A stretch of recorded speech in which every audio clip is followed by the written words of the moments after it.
Hello everyone, welcome back to another challenge of PicoCTF. তো আজকে আমরা পিকোসিটিএফের ফরেন্সিক একটা চ্যালেঞ্জ করব, ম্যাক্রো হার্ড উইকেজ।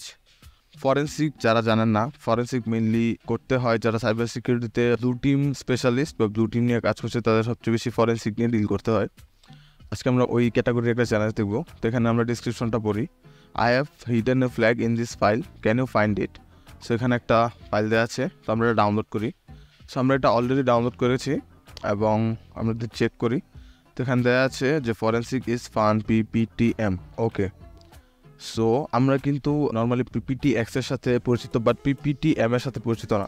আপনারা যারা পিপিটিএম সম্পর্কে জানেন না, তারা গুগল থেকে সার্চ করে দেখতে পারেন what is this particular extension. So আমরা এটাকে আনজিপ করব। আপনারা যারা জানেন না, মাইক্রোসফটের সবগুলো ফাইল কিন্তু আনজিপ করা যায়। সো আমরা এটাকে আনজিপ করব। a directory called macro, probably macro দিয়েই করি। ওকে, সো আমরা একটা ম্যাক্রো নামে একটা ডিরেক্টরি ক্রিয়েট করলাম এবং সেটাতে আনজিপ করলাম। তো আমরা এখন যদি ম্যাক্রোতে যাই, সো আমরা এখানে দেখতে পাচ্ছি 3-4টা ডকুমেন্টস দেওয়া আছে। সো আমরা যদি পিপিটিতে যাই, সো এখানে দেওয়া আছে অনেকগুলো কন্টেন্ট। আমরা যদি যাই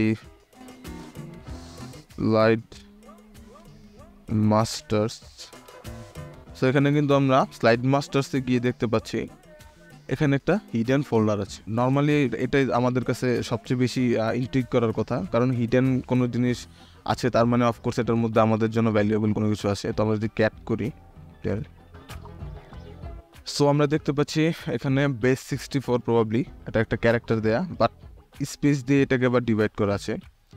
তো আমরা সিম্পলি এখন একটা টুল ইউজ করতে পারি যেটার নাম সেট দিয়ে ফাইল ম্যানিপুলেশন টুল। আপনি ফাইল থেকে একটা স্ট্রিং সরাতে পারবেন বা অ্যাড করতে পারবেন, অনেক এটা ফাংশনালিটি অনেক। তো আমরা ফার্স্টে শুরু করব এস দিয়ে। এস হলো সাবস্টিটিউট। আমরা কি সাবস্টিটিউট করতে চাচ্ছি? তো আমরা সাবস্টিটিউট করতে চাচ্ছি একটা স্পেস। তো এই জন্য আমি মাঝখানে কিন্তু একটা দেখুন স্পেস রেখেছি এখানে। তো স্পেসটা কি দিয়ে সাবস্টিটিউট করতে যাচ্ছি? নাথিং। আমরা স্পেসটাকে কিছু দিয়ে সাবস্টিটিউট করতে চাচ্ছি না, এই জন্য এখানে খালি রাখলাম। আমরা যদি এখানে স্পেসটা একটা কমা দিয়ে সাবস্টিটিউট করতে চাইতাম তাহলে এখানে একটা কমা দিতাম, বা যদি একটা কোলন দিয়ে সাবস্টিটিউট করতে চাইতাম তাহলে কোলন দিতাম। ওকে, সো আমরা যদি এখন ক্লিক করি, আমি ফিনিশ করিনি এটা। ফার্স্ট ক্যারেক্টার মাঝখানে যে স্পেস সেটা চলে গেছে, বাট বাকিগুলো কিন্তু আছে। তো আমরা এখন কি করব, সেটা গ্লোবালি ডিফাইন করব যে সবগুলো ফাইলের মধ্যে সবগুলো ক্যারেক্টারের জন্য। তো আমরা দেখি, তো দেখুন আমাদের কিন্তু সবগুলো ক্যারেক্টারের থেকে স্পেস সরে গেছে এবং জাস্ট র বেস 64 যে কোড সেটা এখন আছে।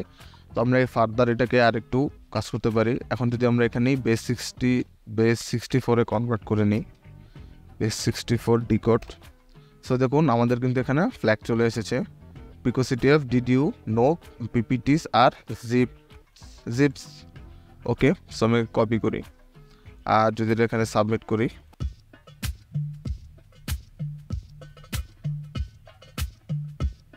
Hurray, you have solve the challenge. এটাই ছিল আমাদের পিকোসিটিএফের চ্যালেঞ্জ।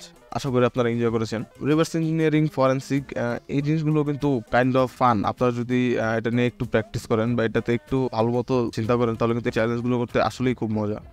তো আপনারা চাইলে আমার সাথে অ্যালংসাইড উইথ মি প্র্যাকটিস করতে পারেন। আর আপনার কন্টেন্ট ভালো লাগে তাহলে আমাকে ফলো করুন। আপনার যদি কোনো প্রবলেম থাকে কোনো জায়গাতে বুঝতে, তাহলে আমাকে অবশ্যই কমেন্টে জানান। আমি চেষ্টা করবো আপনাদের রিপ্লাই দিয়ে সলভ করতে। আর যদি এরকম টাইপের আরও কন্টেন্ট দেখতে চান তাহলে আমাকে অবশ্যই সাবস্ক্রাইব করুন। Thank you very much. See you next time.